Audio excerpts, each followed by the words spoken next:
Hello everyone. Now today's video lecture we discuss about the URL, that is Uniform Resource Locator. It is also called as a web address. Okay, so URL is a type of Uniform Resource Identifier, that is URI, which is a generic term for many types of names and addresses on the web. ठीक है, तो ये जो URL है is nothing but an identifier, जिसको हम identifier बोलते हैं, जो आइडेंटिफाई करता है डिफरेंट वेब पेजेस को, वेबसाइट को according to their name and address. जैसे हमें कैसे आइडेंटिफाई किया जाता है, हमारे according to the name and address के थ्रू हमें आइडेंटिफाई किया जाता है कि this person the name is that and this live on the particular place. ठीक है, तो हमें आइडेंटिफाई कैसे करते हैं, according to our name and address. ठीक है, हम अगर मुझे कोई मेरी आइडेंटिटी पूछेगा तो मुझे क्या बताना पड़ेगा, मुझे अपना नाम बताना पड़ेगा और हम कहाँ पे रहते हैं. उसी तरह से इंटरनेट पे भी जो डिफरेंट रिसोर्सेज वर्क होते हैं, ठीक है, डिफरेंट रिसोर्सेज, डिफरेंट वेबसाइट्स जो होती है, तो उनको कैसे आइडेंटिफाई किया जाता है, according to their name and address. तो यूआरएल का मीनिंग ये है, इट आइडेंटिफायर, जो आइडेंटिफाई करता है number of resources that use on the internet. जो डिफरेंट हम वेबसाइट यूज़ करते हैं, जो डिफरेंट एप्लीकेशन यूज़ होते हैं ऑन द इंटरनेट के थ्रू हम डिफरेंट एप्लीकेशन पे पहुँच सकते हैं. जैसे फेसबुक हो गया, गूगल हो गया, जीमेल हो गया, व्हाट्सअप हो गया एंड मेनी मोर. तो ये डिफरेंट जो एप्लीकेशन है उसको आइडेंटिफाई कैसे करते हैं, according to name and address. तो ये किसके थ्रू आइडेंटिफाई किया जाता है, अकॉर्डिंग टू द यूआरएल. तो यूआरएल एक ऐसा आइडेंटिफायर है जिसके थ्रू हम क्या कर सकते हैं, पर्टिकुलर दी जो भी रिसोर्सेज इंटरनेट पे यूज़ हो रहे हैं, ठीक है, जो भी एप्लीकेशन इंटरनेट पे यूज़ हो रहे हैं उसको हम आइडेंटिफाई कर सकते हैं. सो यूआरएल और वेब एड्रेस, इसको और क्या बोला जाता है, वेब एड्रेस. जो भी वेबसाइट है उसका एड्रेस, जो भी आप जैसे फेसबुक आप यूज़ करने वाले हो तो उसका एड्रेस, ठीक है, सो वो कैसे आइडेंटिफाई होगा, according to the URL. Okay, so that's why URL also called as a web address. जो भी आप वेबसाइट यूज़ कर रहे हो या जो भी वेब पेज यूज़ कर रहे हो उसका address is nothing but the web address और URL. So is the address of the resource on the internet. मैंने वही बताया आपको कि डिफरेंट टाइप के जो हम रिसोर्सेज यूज़ कर रहे हैं, एप्लीकेशन यूज़ कर इंटरनेट को, उसको आइडेंटिफाई करने के लिए, उस वहाँ तक पहुँचने के लिए, अगर मुझे सपोज गूगल पे जाना है तो मुझे क्या करना पड़ेगा, मुझे मेरा वेब ब्राउज़र ओपन करना पड़ेगा, उसमें डालना पड़ेगा google.com, ठीक है, या गूगल डालना पड़ेगा. तो इसका मीनिंग क्या हो जाएगा कि जो भी मेरा सर्च इंजन होगा या जो भी मैं सर्वर होगा वो क्या करेगा, मुझे पर्टिकुलर दी वाई इंटरनेट के थ्रू उस वेबसाइट पे लेके जाएगा, www.google.com, इस वेबसाइट पे लेके जाएगा. तो this is the address .com, ठीक है, .org, .edu, ये क्या है, पर्टिकुलर वेबसाइट का एड्रेस है. इसके थ्रू हम क्या कर सकते हैं, पर्टिकुलर मतलब क्लाइंट को जिस भी वेबसाइट पे रीच होना है, जिस भी वेबसाइट को सर्च करना है, तो वो उसका हमें पहले एड्रेस पता होना चाहिए. ठीक है, तो मुझे अगर एड्रेस ही पता नहीं रहेगा तो हम वहाँ तक कैसे डेटा सेंड करेंगे. इसलिए तो ये यूआरएल का काम क्या होता है, it give the address, it give the web address of the resources. ठीक है, मतलब क्लाइंट को जो भी रिसोर्स यूज़ करना है, मतलब अगर मुझे फेसबुक ओपन करना है तो मुझे वहाँ पे लिखना पड़ेगा फेसबुक, तब फेसबुक ओपन होगा. अगर मुझे पता ही नहीं है कि मुझे फेसबुक में जाना है, मुझे उसका एड्रेस ही पता नहीं है, तो हम जो भी मेरा सर्च इंजन होगा या जो भी मेरा सर्वर होगा वहाँ तक मुझे पहुँचाएगा नहीं. तो डैट्स वाई वो जो एड्रेस होता है, ठीक है, मतलब हम जो भी एड्रेस डालते हैं उसको पर्टिकुलर उस सर्वर तक, उस वेबसाइट तक पहुंचाने का काम जो करता है वो पर्टिकुलर यूआरएल के थ्रू होता है. यानी हम एड्रेस के थ्रू पर्टिकुलर वेबसाइट पे रीच होते हैं. तो यूआरएल का meaning nothing but the web address, जो एड्रेस तक हमें पहुंचाता है या वो एड्रेस हमें क्या बोल सकते हैं, उस एड्रेस में हम क्या कर सकते हैं, डेटा को सर्च कर सकते हैं. अगर एड्रेस पता होगा तो हम वहाँ पे रिक्वेस्ट सेंड कर सकते हैं और वहाँ से हमें रिस्पांस मिल सकता है. तो हमें पहले एड्रेस पता होना चाहिए कि जो भी मुझे डेटा सर्च करना है उसका एड्रेस पता होना चाहिए, तभी वो सर्वर तक वो डेटा रिक्वेस्ट जाएगी और सर्वर हमको रिस्पांस सेंड करेगा. ओके, सो जो यूआरएल होता है तो आपने बहुत बार देखा होगा, ऐसा लिखा होता है http://www फॉर एग्जाम्पल google.com. तो ये क्या है, is nothing but the URL. ठीक है, तो यूआरएल जो होता है इस फॉर्मेट में लिखा जाता है, this is the address of that particular Google. अगर मुझे गूगल तक रीच होना है तो गूगल का एड्रेस कैसे होगा, http://www.google.com. ठीक है, तो इस एड्रेस के थ्रू जो हम क्या हो सकते हैं, पर्टिकुलर गूगल पे रीच हो सकते हैं और मुझे जो डेटा सर्च करना है वो हम वहाँ पे सर्च कर सकते हैं. तो पहला जो होता है प्रोटोकॉल. सो द प्रोटोकॉल क्या होता है, जैसे मैंने बताया अभी आपको, HTTP is nothing but the protocol. So the protocol use to access the resource, मतलब जो भी रिसोर्स पे मुझे एक्सेस करना है, अगर मुझे वेबसाइट पे जाना है तो वेब पेजेस को सर्च करना है, तो वेब पेजेस को सर्च करने के लिए मुझे HTTP प्रोटोकॉल का यूज़ करना पड़ता है, it is hypertext transfer protocol. ठीक है। तो HTTP protocol is the one protocol that perform the communication between the client and server, ठीक है, related to the web pages. Web page या वेबसाइट को मुझे अगर सर्च करना है, वेबसाइट तक मुझे पहुंचना है, तो वो वेबसाइट तक पहुंचाने के लिए हम HTTP प्रोटोकॉल का यूज़ करते हैं, जो आपने बहुत बार देखा होगा। जब भी आप इंटरनेट पे सर्च करते हो तो उस पर HTTP इस पैटर्न में लिखा होता है। Okay, so the protocol use to access the resource, many different protocol can retrieve the documents. Among them are the Gopher, FTP, HTTP, News, Telnet. The most commonly today is HTTP. Data को retrieve करना है, document को retrieve करना है, particular web page को मुझे retrieve करना है, so for that we use the HTTP protocol. यानी क्लाइंट अपने HTTP पोर्ट नंबर से रिक्वेस्ट सेंड करेगा सर्वर को, और सर्वर क्या करेगा, उससे रिस्पॉन्स में जिस भी वेब पेजेस की रिक्वेस्ट आई है पहले वो सर्च करेगा उसके पास अवेलेबल है क्या। अगर उसके पास अवेलेबल होगा तो रिस्पॉन्स में भी क्या करेगा, HTTP रिस्पॉन्स में ही वो क्या करेगा, रिक्वेस्ट को सेंड करेगा। ठीक है, तो ये जो हाइपरटेक्स्ट ट्रांसफर प्रोटोकॉल की जो रिक्वेस्ट या रिस्पॉन्स जो होता है वो किस में होता है, HTML लैंग्वेज, मार्कअप लैंग्वेज में लिखा होता है।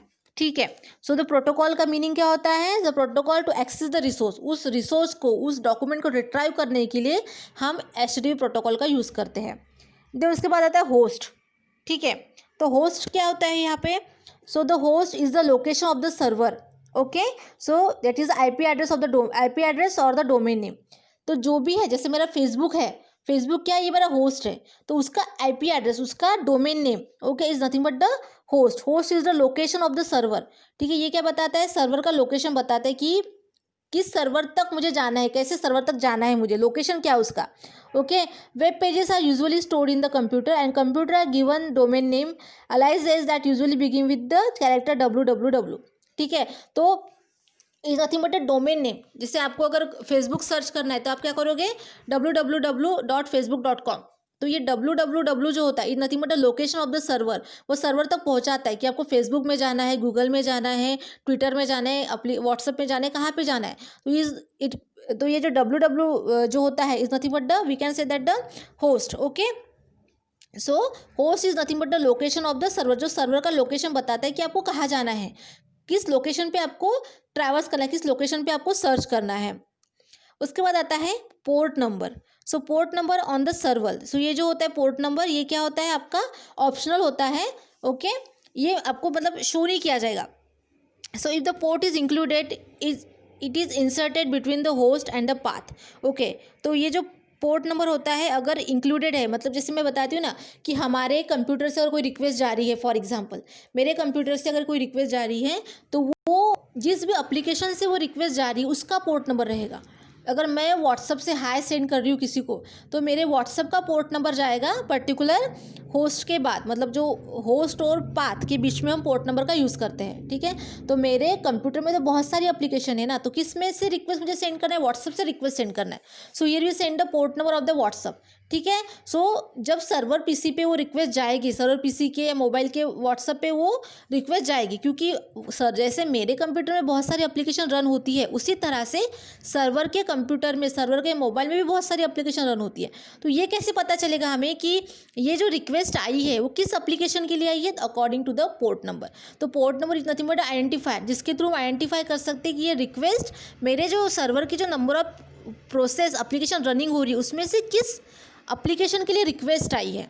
ठीक है, तो इस इज द पोर्ट नंबर कि सर्वर क्लाइंट के व्हाट्सअप एप्लीकेशन से रिक्वेस्ट जाने वाली है सर्वर के व्हाट्सअप एप्लीकेशन पे, तो वो बाकी उसको सर्च करना नहीं पड़ेगा, और डायरेक्टली क्या करेगा, व्हाट्सअप ओपन करेगा और वो रिस्पॉन्स सेंड करेगा। ठीक है, so port number is the optional होता है। Then path is the location of the resource in the directory structure of the server, so it is also the location of the resource. ठीक है, ये क्या करेगा, किस लोकेशन क्या है उसका पर्टिकुलर, जैसे हम लिखते हैं ना .com।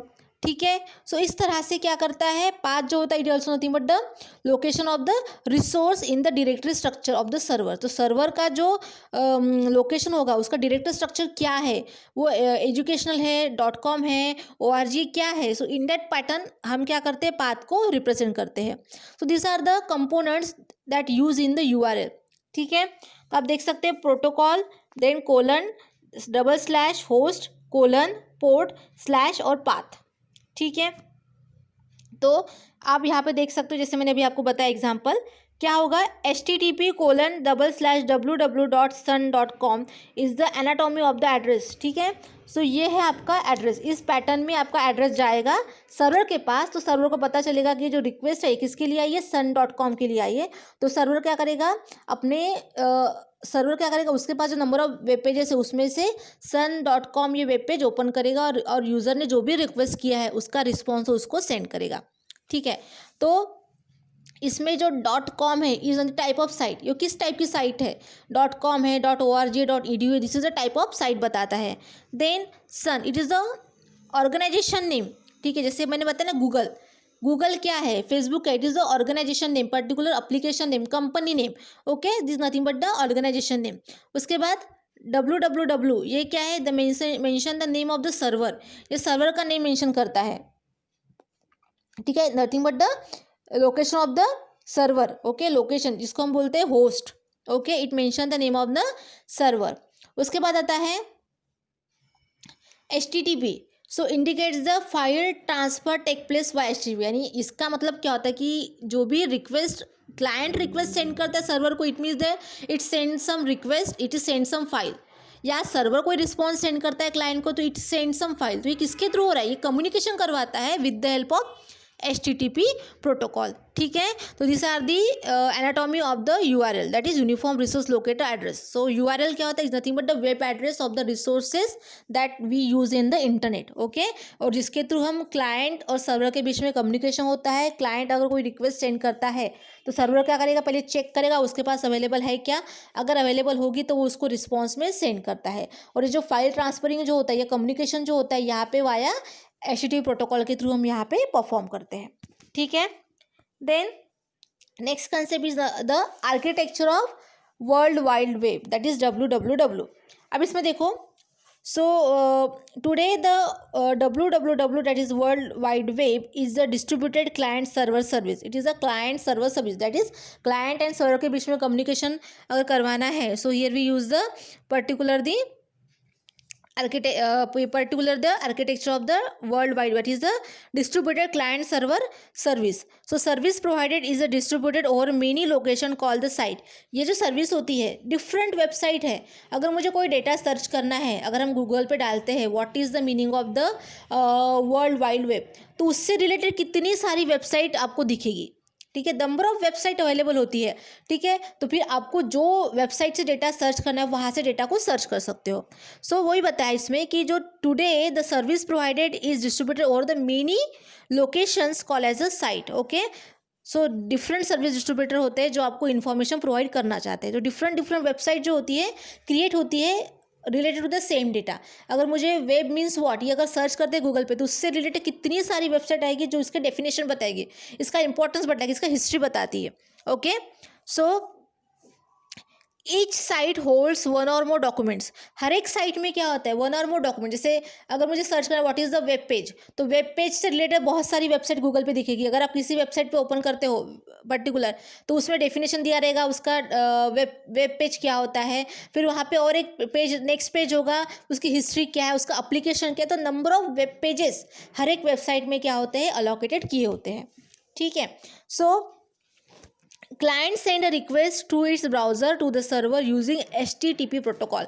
क्योंकि कम्युनिकेशन जब होता है बिटवीन द क्लाइंट और सर्वर के बीच में तो वाया HTTP प्रोटोकॉल के थ्रू ही होता है। और HTTP प्रोटोकॉल हम एप्लीकेशन लेयर में यूज़ करते हैं for the communication between the client and server that can perform with the help of HTTP protocol. क्योंकि ये जो HTTP प्रोटोकॉल है हम वेब पेजेस के लिए, वेब पेज एक्सचेंज करने के लिए, ठीक है, वेब डॉक्यूमेंट्स को रिट्राइव करने के लिए यूज़ करते हैं। सो इन जनरल लैंग्वेज में हम क्या बोल सकते हैं कि HTTP प्रोटोकॉल के थ्रू हम क्लाइंट और सर्वर के बीच में कम्युनिकेशन परफॉर्म कर सकते हैं। Okay, so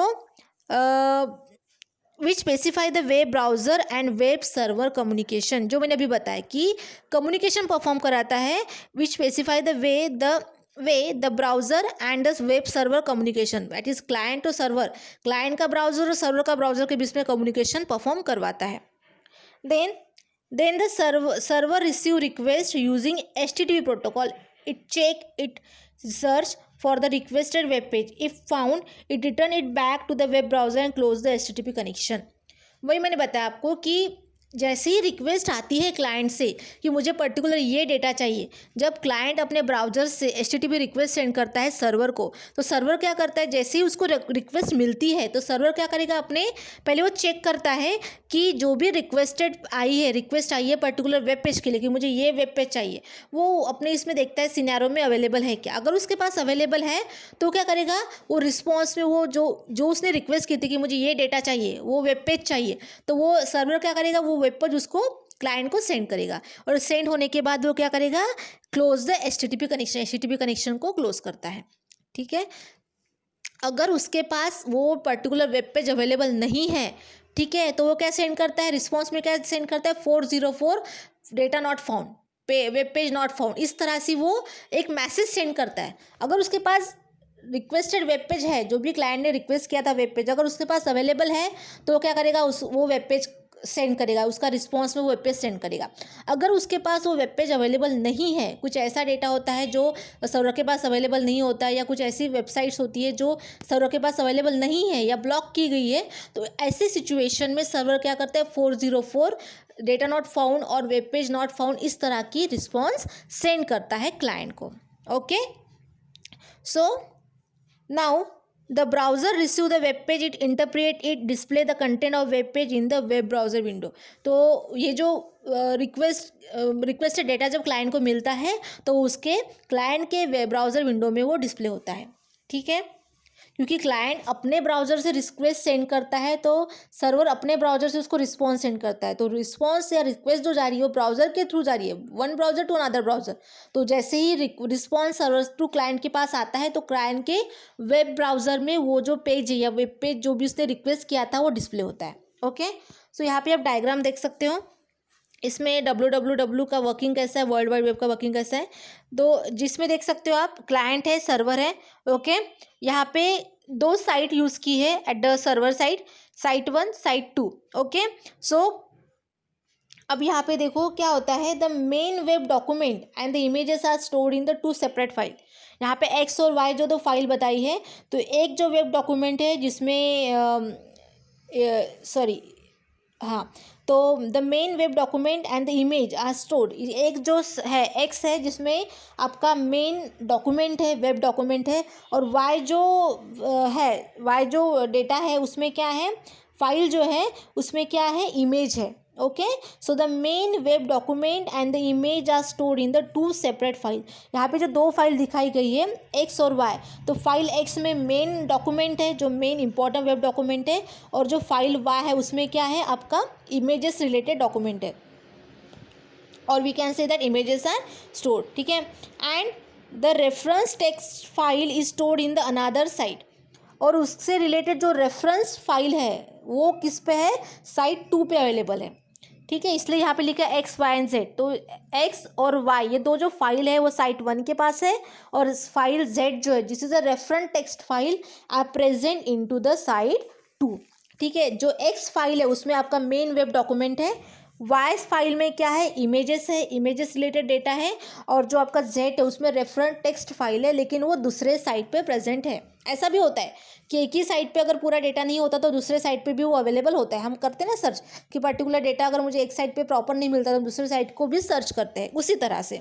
okay, so we are dealing with the 3 different files X Y and Z. Okay, so we need, इसका मतलब क्या होता है, we have to perform the 3 different transaction.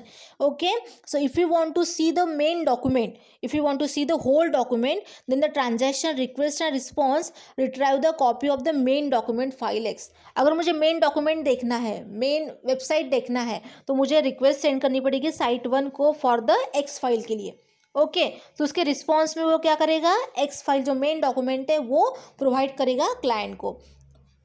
ठीक है, वही बताया है कि हमें यहाँ पे अगर 3 फाइल्स को अगर आपको रिट्राइव करना है तो आपको 3 टाइम्स ट्रांजैक्शन परफॉर्म करना पड़ेगा। एक ट्रांजैक्शन होगा एक्स फाइल के लिए, दूसरा ट्रांजैक्शन होगा वाई फाइल के लिए, तीसरा ट्रांजैक्शन होगा जेड फाइल के लिए। If you want to see the whole document, the first transaction retrieve the copy of the main document which has reference to the second and third file, जिसके through हम refer कर सकते हैं second file and third file. ठीक है, तो अगर आपको सेकंड और थर्ड फाइल को अगर रेफरेंस करना है, यूज़ करना है, तो आपको पहले क्या करना पड़ेगा, उस वेबसाइट को विजिट करना पड़ेगा, तभी तो आप उसमें से कंटेंट या उसमें जो नेक्स्ट पेज उसको फाइंड कर सकते हो। Okay, when the copy of the main document is retrieved, आपने एक मेन वेबसाइट ओपन कर लिया, उसका डॉक्यूमेंट ओपन कर लिया है, the user can click on the reference to the image, तो वो क्या कर सकता है, अगर उसको इमेजेस रिलेटेड डेटा सर्च करना है तो इमेज ये फाइल को क्या कर सकता है, पर्टिकुलर क्लिक कर सकता है। मतलब मुझे अगर इमेज को रिट्राइव करना है, अगर मुझे रेफरेंस टेक्स्ट फाइल को रिट्राइव करना है, तो सबसे पहले मुझे मेन डॉक्यूमेंट को रिट्राइव करना पड़ेगा, क्योंकि जो आपकी y और z फाइल है is the reference of the particular the x file. Okay, then so retrieve the copy of the image, that is file y. If the user further needs to see the content of the referenced text file, he can click on the reference pointer invoking the third transaction and retrieving the copy of file z. ठीक है, अगर उसको reference text file चाहिए तो उसको फिर से request send करनी पड़ेगी, third request to the particular site 2 को, and due to which it can give the response to the particular the reference file. Okay, so सबसे पहले आपको क्या करना पड़ेगा, अगर आपको z फाइल में जाना है या y फाइल को जाना है, तो सबसे पहले आपको x फाइल को, एट इज मेन डॉक्यूमेंट को रिट्राइव करना पड़ेगा।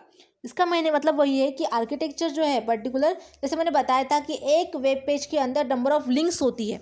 ओके, जिस उसके थ्रू आप क्या कर सकते हो, डिफरेंट डिफरेंट पेजेस पे या डिफरेंट डिफरेंट वेबसाइट पर ट्रैवर्स कर सकते हो। अगर मैं कोई डेटा पढ़ रही हूँ, ठीक है, रीड कर रही हूँ, और उसमें बीच में कोई तो लिंक आ जाती है ब्लू कलर की, अगर आप उस पर क्लिक करते हो तो एक नया वेब पेज ओपन हो जाता है या एक नई वेबसाइट ओपन हो जाती है। So is nothing but the particular the retrieve the different to different documents. आप एक डॉक्यूमेंट के थ्रू आप डिफरेंट डिफरेंट डॉक्यूमेंट्स को, डिफरेंट डिफरेंट वेब पेजेस को या वेबसाइट को क्या कर सकते हो, रिट्राइव कर सकते हो। तो उसके पहले आपको क्या करना पड़ेगा, उस वेबसाइट को विजिट करना पड़ेगा। उस वेबसाइट को विजिट करने के बाद ही आप उसमें रिलेटेड जो भी डिफरेंट लिंक्स है, डिफरेंट डॉक्यूमेंट्स है, उसको आप रिट्राइव कर सकते हो। तो यहाँ पे वही बताया है कि अगर आपको कोई भी फाइल को रिट्राइव करना है, इन्वोक करना है, तो आपको पहले मेन डॉक्यूमेंट को ट्रांजैक्शन करना पड़ेगा, मेन डॉक्यूमेंट को आपको रेफर करना पड़ेगा। ठीक है, सो इफ वही बताए, if you want to see the whole document, the first transaction retrieve the copy of the main document which has a reference to the second and third file. तो second and third file को अगर आपको reference लेना है, उसको detail में पढ़ना है, तो आपको पहले क्या करना पड़ेगा, मेन डॉक्यूमेंट यानी फाइल एक्स को क्या करना पड़ेगा, फाइल एक्स को आपको रिट्राइव करना पड़ेगा, उसको विजिट करना पड़ेगा, उस वेबसाइट को आपको विजिट करना पड़ेगा। ठीक है, तो वही यहाँ पे बताया है हमने, क्लाइंट यहाँ पे रिक्वेस्ट सेंड करेगा साइट 1 को, देन वो रिस्पॉन्स में क्या करेगा, एक्स फाइल, अगर होल डॉक्यूमेंट चाहिए तो होल डॉक्यूमेंट प्रोवाइड करेगा। सेकंड रिक्वेस्ट सेंड करेगा for the reference image file के लिए, दैट इज वाई, उसके पास अवेलेबल है, सर्वर के पास, साइट 1 के पास, तो वो उसको रिस्पॉन्स सेंड करेगा। देन क्या करेगा, with the help of the X and Y file के थ्रू उसको पता चला कि और एक टेक्स्ट फाइल है जो वेरी इंपॉर्टेंट है, तो क्या करेगा, रिस्पॉन्स सेंड करेगा पर्टिकुलर द साइट 2 को, क्योंकि रेफरेंस टेक्स्ट फाइल जो है वो साइट 2 पे है और उसकी लिंक जो है वो साइट 1 पे अवेलेबल है। ठीक है, उस बेसिस पे वो क्या करेगा, पर्टिकुलर दी रिक्वेस्ट सेंड करेगा साइट 2 को, और साइट 2 के पास वो जो रेफरेंस टेक्स्ट फाइल अवेलेबल है, क्योंकि उसने लिंक सेंड की थी साइट 1 में, so that's why it give the response to that. So although the file X Y are both stored in the site X and they are independent files, okay, with a different name and address. हर एक file का name address, क्योंकि एक website पे different web pages होते हैं, तो वो दो, सपोज एक्स एक वेब पेज पे है और वाई जो है ये दूसरे वेब पेज पे अवेलेबल है, दोनों का जो एड्रेस रहेगा वो डिफरेंट रहेगा, नेम भी डिफरेंट रहने वाला है। ठीक है, क्योंकि एक वेबसाइट में नंबर ऑफ वेब पेजेस होते हैं। ठीक है, तो इट नॉट नेसेसरी कि वो एक ही वेब पेज पे है, वो हो सकता है डिफरेंट वेब पेजेस पे भी होगा, और दोनों का जो नेम और एड्रेस होगा वो दोनों का टोटली डिफरेंट होगा। ठीक है, तो इस तरह से आपका जो वर्ल्ड वाइड वेब का आर्किटेक्चर वर्क करता है। ठीक है, so I hope you understand this video. Okay, इसका जो डिस्क्रिप्शन है, बस यही मैंने लिखा है, इसका डिस्क्रिप्शन जो मैंने अभी आपको डायग्राम में बताया है वो इसका डिस्क्रिप्शन यहाँ पे है।